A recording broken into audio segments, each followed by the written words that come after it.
Ketentraman dan ketertiban umum serta perlindungan masyarakat di Kota Cimahi merupakan hal yang urgent dan substantif. Hal ini mengingat agar terdapat landasan hukum bagi pemerintah daerah Kota Cimahi, khususnya bagi Satuan Polisi Pamung Praja dalam melaksanakan tugas dan tanggung jawab. Sekaligus hal tersebut merupakan cerminan dan penjematahan asas kepastian hukum. Regulasi berupa peraturan daerah tentang ketentraman dan ketertiban umum serta perlindungan masyarakat, hal ini penting sebagai landasan yuridis, landasan hukum ya, dan menjamin kepastian hukum bagi pemerintah daerah Kota Cimahi, sekaligus melaksanakan amanat peraturan Menteri Dalam Negeri Republik Indonesia nomor 26 tahun 2020 tentang penyelenggaraan ketertiban umum dan ketentraman masyarakat serta perlindungan masyarakat. Hadirin yang saya banggakan, ketentraman, ketertiban umum dan perlindungan masyarakat di Kota Cimahi. Saya buka. Terima kasih. Mari kita simak paparan dari Bapak narasumber. Semoga bermanfaat untuk kita semua. Wabillahi taufiq wal hidayah. Wassalamualaikum warahmatullahi wabarakatuh.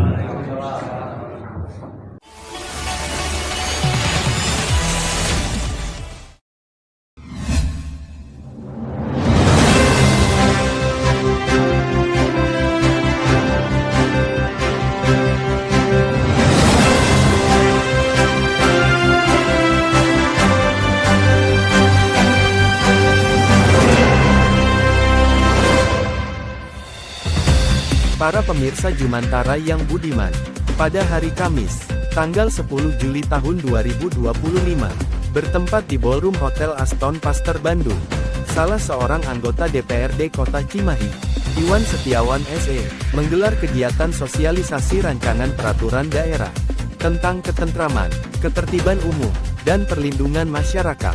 Acara ini dihadiri oleh berbagai tokoh masyarakat, serta para konstituen dan warga Kota Cimahi, serta ahli hukum ketatanegaraan dari Kementerian Hukum Saudara Hafil SH, yang sangat antusias mengikuti jalannya diskusi. Dalam kesempatan tersebut, Iwan Setiawan SE menyampaikan pentingnya peran aktif masyarakat dalam menciptakan lingkungan yang aman, tertib, dan nyaman bagi semua. Rancangan peraturan daerah ini bertujuan untuk memperkuat sinergi antara pemerintah dan masyarakat dalam menjaga ketertiban umum dan memberikan perlindungan kepada seluruh warga. Jumantara menyuarakan informasi menginspirasi negeri.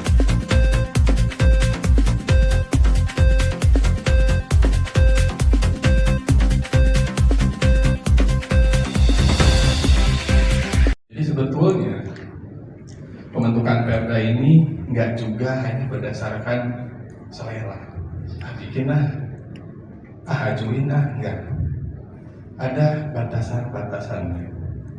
Pertama, dia harus melihat bahwa Pancasila itu tetap menjadi sumber dari segala sumber hukum. 5 pasal itu dalam Pancasila itu maknanya banyak. Beranak pinak ditindaklanjuti oleh Undang-Undang Dasar 1945 yang sudah 4 kali dilakukan perubahan. Di bawah Undang-Undang Dasar ada undang-undang, terus ke bawah PP, peraturan presiden, peraturan menteri, baru Perda. Perda kita pun secara hierarki masih di bawah. Perda punya Pemprov Jawa Barat gitu. Yang kedua, kenapa ngusulin Perda? Yang golong kedua, penyelenggaraan ekonomi, tugas pembantuan. Tapi ya ini bukan tugas pembantuan. Penjabaran lebih lanjut dari peraturan yang lebih tinggi.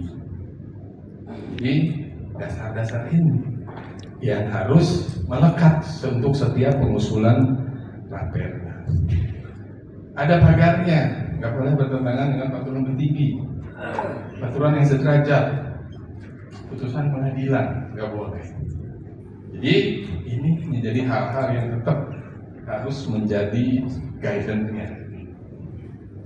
Hanya nanti lebih lanjut, memang ada beberapa pagar lain, yaitu tertib kewenangan, kemudian juga tertib substansinya. Maksudnya apa? Bukan hanya selera penguasa saja. Karena apa? Yang namanya peraturan perundang-undangan pun sampai kapanpun dia merupakan objek gugatan. Sering kita dengar kan di media, ada yang menggugat undang-undang cipta kerja, ada yang menggugat undang-undang ketenaga kerjaan, entah kaitan prasyarat bekerja, gaji, upah. Yang terakhir tertib implementasi. Maksudnya apa? Ya Perda ini nanti jangan hanya targetnya, garis finishnya itu ya udah Perdanya ditetapkan, diundangkan. Harus bisa aplikatif, harus bisa diimplementasikan. Kalau hanya targetnya kuantitas saja, untuk apa? Tentang peraturan daerah, yang pertama yang tentang jualan di trotoar, Pak. Nah, kita ini ya banyak yang berjualan, sudah disampaikan juga, sampai jualannya itu menutupi bantaran kali-kali itu kan, seperti itu, sungai yang ininya. Nah, itu bagaimana untuk pelaporannya, Pak? Lapor ke Satpol PP atau bagaimana? Sedangkan Satpol PP sendiri juga katanya keterbatasan ininya gitu kan untuk ke beliau. Nah, yang keduanya tentang tertib sungai yang tadi ini terjadi di RW saya. Bantaran sungai itu didirikan menjadi bangunan, gitu kan. Jadi udah menutup bantaran kali, bahkan kan dijadikan bangunan awalnya dari 2 meter atau 1,5 meter menjadi cuma di dalamnya itu 80 cm menimbulkan luapan banjir. Nah, itu. Yang ketiga tertib sosial, karena di sini saya melihat dilarang mengumpulkan uang di lingkungan pemukiman. Nah, itu. Kalau kita sebagai ketua RW bagaimana, kan banyak ya tentang 17 Agustus gitu kan, tentang hari-hari besar agama Islam. Nah, ini kan kita memerlukan dana seperti pembangunan masjid, seperti itu kan di sini sama juga tidak diperbolehkan. Nah, kalau misalkan minta izin ke ketua RW, nah diperbolehkan ya, apalagi ke ketua dewan ini boleh. Yang ketiga linmas. Nah, ini linmas sekarang dibatasi 60 tahun dan maksimalnya 65 tahun. Sedangkan di kita ini udah yang 70 tahun, bahkan ini juga. Nah, ini juga sekarang kan ada BPJS Ketenagakerjaan, Pak. Kemarin juga ada yang meninggal di kita, 2 linmas itu sangat diperlukan. Sampai alhamdulillah cair 42 juta itu. Nah, yang misalkan kalau kita lengserkan gitu kan, mereka yang sangat membutuhkan. Nah, kita harus bagaimana? Terima kasih, Pak. Assalamualaikum warahmatullahi wabarakatuh. Baik, tadi menyimak apa yang disampaikan oleh Bapak Iwan Setiawan. Sangat menarik sekali menurut saya, terutama di yang tadi di pasar Latupah atau pasar Ibu lah gitu. Sebetulnya itu kalau ke sini Pak mempunyai izin, itu potensi untuk pendapatan daerah sangat lumayan Pak.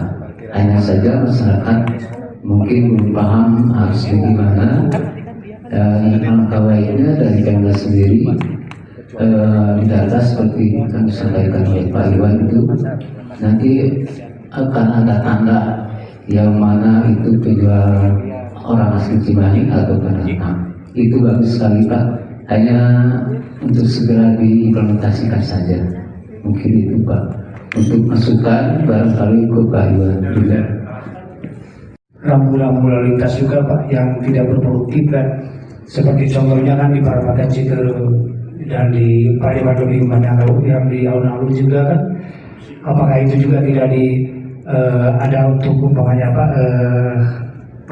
peraturan juga kan gitu ya, apakah itu memang artinya isu mungkin ya gitu ya, cuman ya apakah lebih mengerti apa dimengerti oleh Bapak umumnya ke Bapak untuk kemana gitu arahnya, untuk umpamanya ke pihak sub atau dari pihak kepolisian gitu.